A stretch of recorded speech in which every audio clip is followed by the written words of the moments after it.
Hello friends, CRPF tradesman और MTS के लिए एक और प्रैक्टिस सेट लेके आ गया हूँ आप लोग के लिए, आपकी तैयारी को और अच्छा बूस्ट देने के लिए।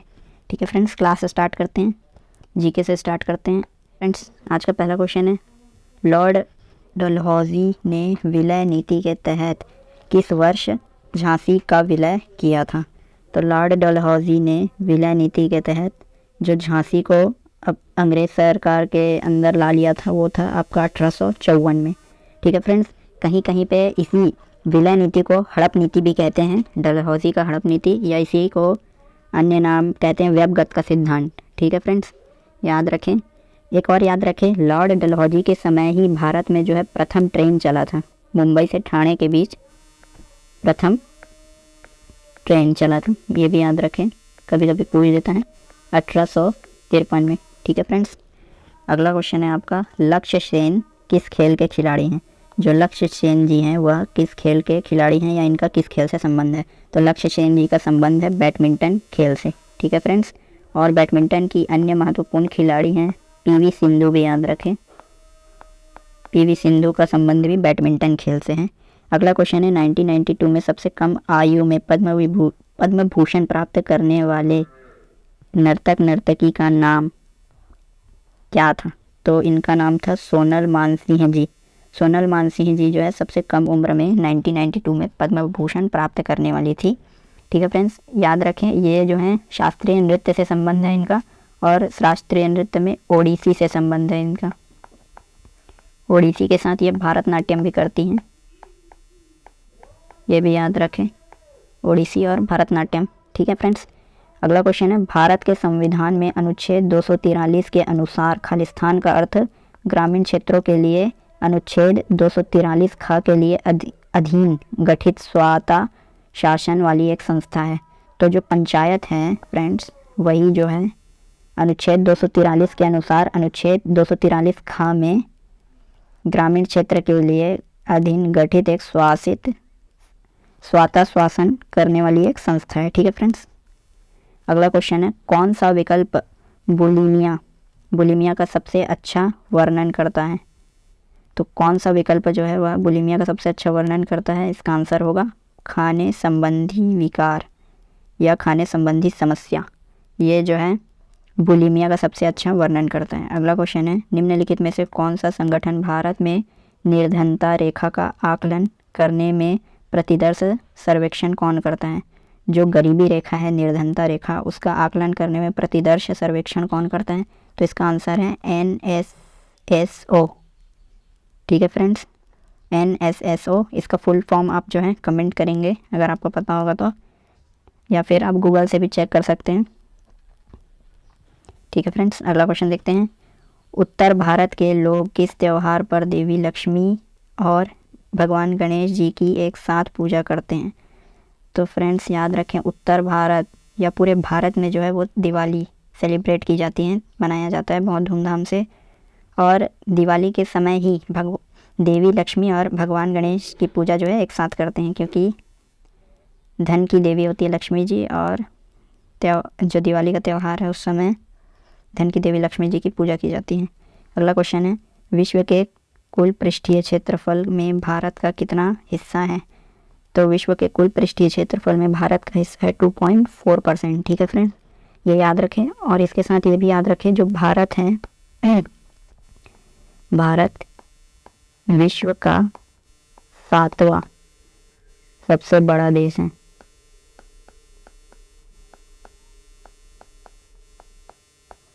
भारत जो है विश्व का 7वां सबसे बड़ा देश है। सबसे बड़ा देश जो है वो रशिया है क्षेत्रफल के मामले में, और भारत जो है जनसंख्या में दूसरे सबसे ज़्यादा जनसंख्या वाला देश है। ठीक है फ्रेंड्स, ये भी याद रखें, जनसंख्या में सेकंड सबसे बड़ा देश है। और इसके साथ याद रखें, विश्व की इकोनॉमी या वैश्विक अर्थव्यवस्था में जो है भारत का GDP जो है वह 5वें स्थान में है। ठीक है फ्रेंड्स, अगला क्वेश्चन है, एक बर्तन लंबे समय तक नम हवा के संपर्क में रहता है या हल्की सी हरी कोटिंग प्राप्त करता है? बर्तन किससे बना हुआ है? तो तांबे के बर्तन को लंबे समय से ओपन इन्वायरमेंट में अगर हम रख देंगे तो वह जो है उसमें जंक लगना शुरू हो जाता है, हरी हरी कोटिंग। ठीक है फ्रेंड्स, याद रखें वह तांबा का होता है। तांबा के बर्तन में हल्की हरा टाइप में थोड़ा जंग लगना स्टार्ट हो जाता है। अगला क्वेश्चन है, निम्नलिखित में से कौन सा अप्रैल 2022 में भारत में खैरागढ़ छत्तीसगढ़ के विधानसभा के सदस्य बने? तो ये हैं आपके यशोदा वर्मा। यशोदा वर्मा जो है खैरागढ़ में छत्तीसगढ़ के खैरागढ़ में विधानसभा के सदस्य बने हैं। ठीक है फ्रेंड्स, अगला क्वेश्चन देख लेते हैं। देश की स्वतंत्रता से पहले भारत मुख्य रूप से अपने खालिस्तान उद्योगों के लिए जाना जाता था। तो भारत देश जो है स्वतंत्रता से पहले अपने हस्तशिल्प कला उद्योग के लिए जाना जाता था, अर्थात हाथ से बनी हुई चीज़ों के लिए। ठीक है फ्रेंड्स, अगला क्वेश्चन है, कृषि में गाय के गोबर का उपयोग खालिस्तान के रूप में किया जाता है। तो कृषि में गाय के गोबर का उपयोग जो है वो जैविक उर्वरक या जैविक खाद के रूप में किया जाता है। ठीक है फ्रेंड्स, और जो गोबर गैस संयंत्र होता है उसमें भी गाय के गोबर का यूज़ किया जाता है, जिससे मीथेन गैस उत्पन्न होती है और उसे कलेक्ट करके जो है खाने में, जो रसोई घर में जो खाना बनता है उसमें प्रयोग किया जाता है। खाना बनाने के लिए मीथेन गैस का प्रयोग किया जाता है। भारत के संविधान के निम्नलिखित में से किस भाग में, भारत के संविधान के निम्नलिखित में से किस भाग में मूल अधिकार सन्निहित हैं? तो मूल अधिकार जो है वो आपके भाग 3 में सन्निहित है। ठीक है फ्रेंड, ये याद रखें। इसके साथ याद रखें जो आपका भाग 4 है, भाग 4 उसमें आता है आपका नीति निर्देशक के तत्व, जिसे इंग्लिश में DPSP शॉर्ट फॉर्म में कहते हैं। इसके साथ ये भी याद रखें भाग 4 का, जिसमें आता है आपका मूल कर्तव्य। ठीक है फ्रेंड्स, ये सब भी एग्ज़ाम में पूछ सकता है, इंपॉर्टेंट है। अगला क्वेश्चन है, जून 2022 में मंत्रिमंडल की नियुक्ति समिति ACC द्वारा राष्ट्रीय जांच एजेंसी के महानिदेशक के रूप में किसे नियुक्त किया गया? तो ACC द्वारा राष्ट्रीय जांच एजेंसी, जिसे NIA भी कहते हैं शायद, ठीक है, इसमें किसे नियुक्त किया गया है? तो इसमें नियुक्त किया गया है आपके दिनकर गुप्ता जी को। ठीक है फ्रेंड्स, अगला क्वेश्चन है, खालिस्तान ने हर्षवर्धन के दरबार में बहुत समय बिताया और उन्होंने जो देखा उसका विस्तृत विवरण दिया। तो जो श्वेन त्यांग हैं, त्यासांग, ये एक चीनी यात्री थे। इन्होंने लंबे समय तक हर्षवर्धन के दरबार में समय बिताया। एक आपके आते हैं चंद्रगुप्त विक्रमादित्य द्वितीय थे, उनके दरबार में आया था फाहयान नाम का। ठीक है फ्रेंड्स, वो भी याद रखें। और एक हेनसांग भी आया था चीनी यात्री, वो भी याद रखें फ्रेंड्स, किसके समय में आया था। अगला क्वेश्चन है, एम चिन्नास्वामी क्रिकेट स्टेडियम किस शहर में स्थित हैं? तो एम चिन्नास्वामी क्रिकेट स्टेडियम जो है वो बेंगलुरु शहर में स्थित है फ्रेंड्स, याद रखें। और एक बात ये भी याद रखें, बेंगलुरु को भारत का सिलिकॉन वैली कहा जाता है, भारत का सिलिकॉन वैली बेंगलुरु शहर को कहते हैं। अगला क्वेश्चन है, निम्नलिखित में से किस शख्सियत को 2019 में कथकली नृत्य शैली में उनके योगदान के लिए पद्मश्री से सम्मानित किया गया था? तो मिलीना साल्विनी जी, इनको उनकी कथकली की नृत्य शैली के लिए पद्मश्री से सम्मानित किया गया था। ठीक है फ्रेंड्स, एक और याद रखिए, जो कथकली शास्त्रीय नृत्य है ये कहाँ किया जाता है? तो कथकली किया जाता है आपके केरल में। ठीक है फ्रेंड्स, ये भी इम्पोर्टेंट क्वेश्चन है। अगला क्वेश्चन है, प्रधानमंत्री नरेंद्र मोदी ने खालिस्तान में जल जीवन मिशन का शुभारंभ किया था।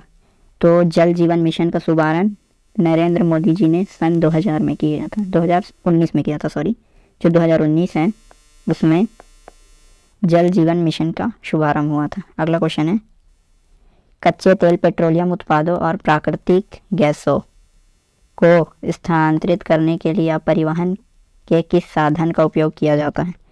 तो कच्चे तेल, पेट्रोलियम उत्पादों और प्राकृतिक गैसों को एक स्थान से दूसरे स्थान ले जाने के लिए अब पाइपलाइंस का उपयोग किया जाता है। ठीक है फ्रेंड्स, याद रखें। अगला क्वेश्चन है, कौन सा जल मार्ग अटलांटिक महासागर को प्रशांत महासागर से जोड़ता है? कौन सा जल मार्ग अटलांटिक महासागर को प्रशांत महासागर से जोड़ता है? तो ये है आपका पनामा नहर। पनामा नहर जो है वह अटलांटिक महासागर को प्रशांत महासागर से जोड़ता है। ठीक है फ्रेंड्स, अब स्टार्ट करते हैं हिंदी के क्वेश्चंस। एमटीएस वाले जो हैं हिंदी को स्किप कर दें। हिंदी का फर्स्ट क्वेश्चन है बहती गंगा में हाथ धोना। ठीक है फ्रेंड्स, निम्नलिखित मुहावरे के लिए उपर्युक्त सार्थक शब्द हैं। तो बहती गंगा में हाथ धोना का अर्थ होगा आपके अवसर का फ़ायदा उठाना। जो अवसर का फ़ायदा उठाया जाता है उसे ही कहते हैं बहती गंगा में हाथ धोना। ठीक है फ्रेंड्स, अगला क्वेश्चन है भारत देश के रहने वाले बहुत सारे लोग गौतम बुद्ध के अनुयायी थे। अनुयायी थे। ठीक है फ्रेंड्स, तो जो वाक्य में प्रयुक्त अनुयायी शब्द हैं, अनुयायी का विलोम हमें बताना है। अनुयायी का विलोम पूछें तो अनुयायी का विलोम होता है विरोधी। अनुयायी का अर्थ होता है किसी का साथ देना। ठीक है फ्रेंड्स, वो भी जैसे जो नेता वेता लोग होते हैं ना, उनके अनुयायी होते हैं। जो नेता के भीड़ में शामिल होते हैं वो नेता के अनुयायी होते हैं, और जो नेता के भीड़ में शामिल नहीं होते, जो उनका विरोध करते हैं, वो होते हैं विरोधी लोग। ठीक है फ्रेंड्स, अगला क्वेश्चन है वाक्य में रेखांकित शब्द के स्थान पर सर्वोचित शब्द का चयन कीजिए। क्वेश्चन है प्रत्येक भारतवासी को हिंदी का सामान्य ज्ञान होना चाहिए। तो जो हमें सामान्य शब्द दिया है, इसके स्थान पर उपर्युक्त शब्द को उपयोग करना है। तो सामान्य के स्थान पर हम व्यावहारिक का प्रयोग कर सकते हैं। ठीक है फ्रेंड्स, व्यावहारिक होता है जो हमारी रोज़मर्रा की एक्चुअल में जो प्रैक्टिकल यूज़ होता है लैंग्वेज का, उसका अर्थ, व्यावहारिक का अर्थ वही होता है जो हम डेली अपने बोलचाल की भाषा में उपयोग करते हैं। तो प्रत्येक भारतवासी को हिंदी का व्यावहारिक ज्ञान होना चाहिए। ठीक है फ्रेंड्स, यही आपका करेक्ट आंसर होगा। अगला क्वेश्चन है दादा दादी का सबके जीवन में पूजनीय स्थान होता है। उपरोक्त वाक्य में किस भाग में अशुद्ध वर्तनी वाला शब्द है। तो जो उपर्युक्त वाक्य है दादा दादी का सबके जीवन में पूजनीय स्थान, ये आपका मिस्टेक है। ठीक है, जो चौथा वाला है ये मिस्टेक है, और इसमें मिस्टेक ये है जो आपका पूजनीय लिखा है ये गलत लिखा है। पूजनीय इस तरह लिखा जाता है। ठीक है फ्रेंड्स, आधा ज जो लिखे हैं ये गलत है, पूजनीय। अगला क्वेश्चन है निम्नलिखित में से कौन सा वाक्यांश संज्ञा के प्रयोग की दृष्टि से शुद्ध है। तो रघुवीर मेरा अग्रज है, रघुवीर मेरा अग्रज छोटा भाई है, रघुवीर मेरा अग्रज बड़ा भाई है, रघुवीर मेरा अग्रज भाई है। तो इसमें शुद्ध है आपका रघुवीर मेरा अग्रज है। ठीक है फ्रेंड्स, जिसका जन्म हम आपसे पहले हुआ है उसे अग्रज कहेंगे, और जिसका जन्म आपके बाद हुआ है उसे अनुज कहेंगे। ठीक है फ्रेंड्स, अगला क्वेश्चन है आपका खाली स्थान तरल अवस्था में होता है।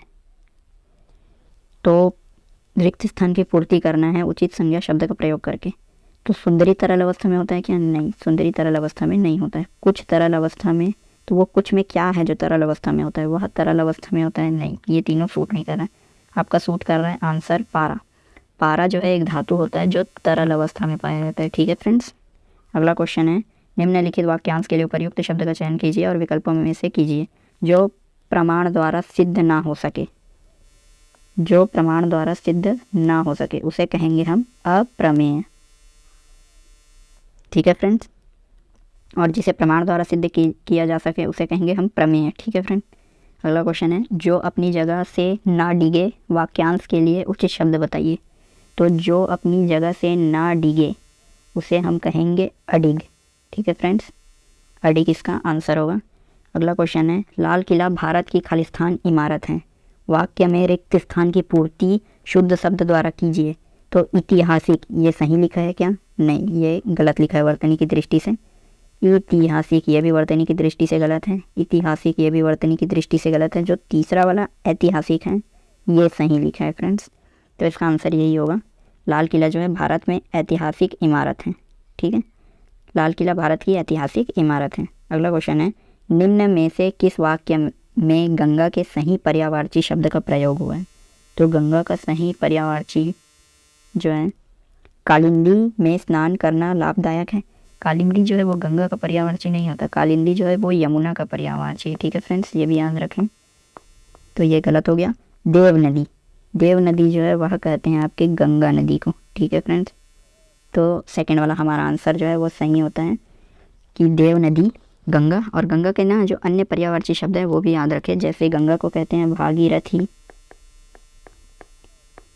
भागीरथी के साथ इसे कहते हैं देवनदी, देवनदी के साथ इन्हें कहते हैं मंदाकिनी, मंदाकिनी के साथ कहते हैं इन्हें सुरसरिता। ठीक है फ्रेंड्स, और कहते हैं इसे विष्णुपदी भी कहते हैं। ठीक है फ्रेंड्स, अन्य क्वेश्चन को देख लेते हैं अब। रेखांकित शब्द के स्थान पर सर्वोचित विकल्प चुनिए। आवश्यक काम करने में रत रहने के कारण मुझे अवकाश नहीं मिला। तो जो रत है इसके स्थान पर हमें उचित विकल्प का चयन करना है। तो इसमें आपका आंसर आएगा आवश्यक काम में व्यस्त रहने के कारण। ठीक है, आवश्यक काम में व्यस्त रहने के कारण मुझे अवकाश नहीं मिला। ठीक है फ्रेंड्स, ये इसका आंसर होगा व्यस्त। अगला क्वेश्चन है स्वर्ग का पर्यायवाची इनमें से क्या होगा। जो स्वर्ग शब्द है उसका पर्यायवाची बताना है हमें। तो स्वर्ग को कहते हैं देवलोक। ठीक है फ्रेंड्स, देवलोक कहते हैं। और स्वर्ग का अन्य पर्यायवाची भी याद रखें, जैसे देवलोक के साथ इसे कहते हैं सुरलोक, सुरलोक के साथ दिव्य धाम भी कहते हैं, दिव्य धाम के साथ इसे दयुलोक भी कहते हैं। ठीक है फ्रेंड्स, अगला क्वेश्चन देख लेते हैं अब। निम्नलिखित वाक्यांश के लिए एक सार्थक शब्द चुनिए जिसे पार करना कठिन हो। तो जिसे पार करना कठिन हो उसे हम क्या कहेंगे, जिसे पार करना कठिन हो उसे हम दुस्तर कहेंगे। ठीक है फ्रेंड्स, दूर तक देखा जा सके उसे दूरदर्शी कहते हैं, और गोद लिया हुआ पुत्र को दत्तक कहते हैं। ठीक है फ्रेंड्स, किसी कार्य में निपुण होना पारंगत कहलाता है, और ये भी याद रखें। अगला क्वेश्चन है वीर और साहसी पुरुष साधारण नहीं होते। वीर और साहसी पुरुष साधारण नहीं होते, अपितु खालिस्तान प्रतिभा से युक्त होते हैं। तो विलक्षण प्रतिभा से युक्त होते हैं, जुड़ रहे फ्रेंड्स ये। बड़ी प्रतिभा से नहीं, ये तो बिल्कुल नहीं जुड़ रहा है। सामान्य प्रतिभा से ये भी नहीं जुड़ रहा है, और कठोर प्रतिभा से भी नहीं जुड़ रहा। तो हमारा आंसर होगा विलक्षण प्रतिभा से युक्त होते हैं। वीर और साहसी पुरुष साधारण नहीं होते, अपितु विलक्षण प्रतिभा से युक्त होते हैं। अगला क्वेश्चन है हमारा ऊँट के मुंह में पान भरना। तो ऊँट के मुंह में पान भरना रेखांकित वाक्यांश के स्थान पर शुद्ध वाक्यांश होगा। तो ऊँट के मुंह में पान भरना नहीं होता, ऊँट के मुंह में जीरा होता है, या जीरा देना होता है। ऊँट के मुंह में जीरा, ये जो एक लोकोक्ति मुहावरे में ये आता है, ऊँट के मुंह में जीरा। ठीक है फ्रेंड्स, आज के 15 क्वेश्चन इतने ही हैं। जो बाकी आगे आपके गद्यांश वाले क्वेश्चन है, ये आपके लिए होमवर्क होगा, ये आप घर पे करेंगे। इसके साथ ही आप रीजनिंग और मैथ्स भी ट्राई करें। अब जो MTS वाले हैं वो T1 क्वालिफाई करने के लिए मैथ्स बहुत ज़रूरी है, मैथ्स और रीजनिंग। ठीक है फ्रेंड्स, और CRPF ट्रेड्समैन वाले अपने स्कोर को अच्छा बूस्ट करने के लिए भी रीजनिंग और मैथ्स को प्रैक्टिस करें। ठीक है फ्रेंड्स, थैंक यू।